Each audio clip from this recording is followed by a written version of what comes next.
You suffer to the extent to which you identify. Your suffering is a direct representation or a direct result of your attachment to an idea of what you think you are. And since you are no thing in particular and all things at once, attaching to one thought, one idea, or one form of yourself stops your flow of energy. Energy is always moving. It's always transforming. Attachment or identification is the blockage or the stoppage of that energy. In order to get the energy moving again, an excess amount of the normal flow of energy is required. And that feels like stress or strain, discomfort, anger or rage, even excitement. All is suffering. So to avoid suffering, or at least minimize it, realize that identification, and you can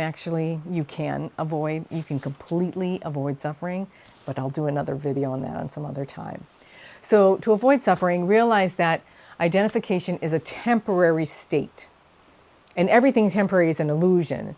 Identification is a tool, and it's in context only useful.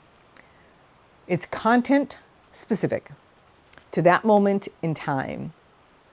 And it's to facilitate movement forward. It's a stepping stone. And so you don't pick up the stone and take the stone with you to the next stepping stone. Identification is a tool. It's just temporary.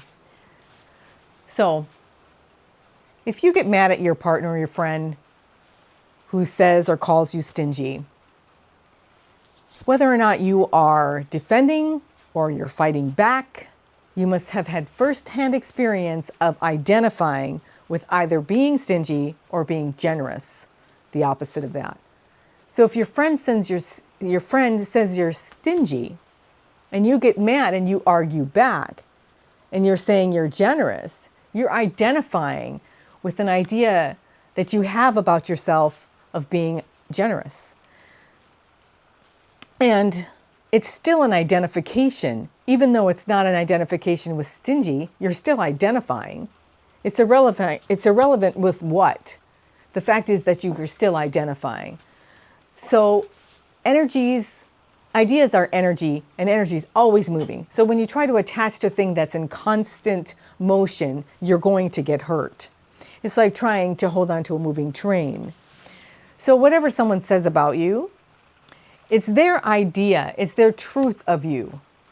It's not yours. They are selling you an idea of yourself that only exists in their mind. If you buy that idea, then you own it. And you become attached to their idea, and you give them your energy to fuel their idea. And now you have no energy, but you want to move, and you need to move.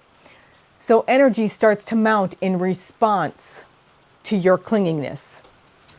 And you're clinging to a speeding train, okay? Something that's constantly moving. And you want to disidentify from that idea.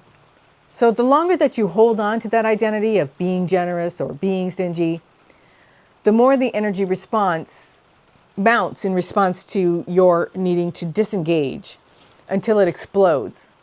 It gets to be so much energy condensed in one space that it will explode. And in that moment of explosion, you forget, you drop the idea, and you are instantly attached. And that's the definition behind blind rage. Blind rage is the being blind to the original cause of the attachment to begin with, which is you.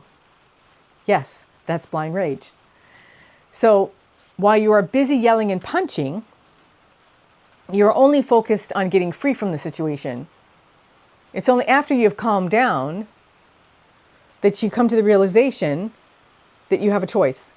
You can either go back and attach to the idea and defend this thing that you think you are, which is call it generous or call it stingy, or you can free yourself by realizing that your identification with an idea is the cause of your suffering.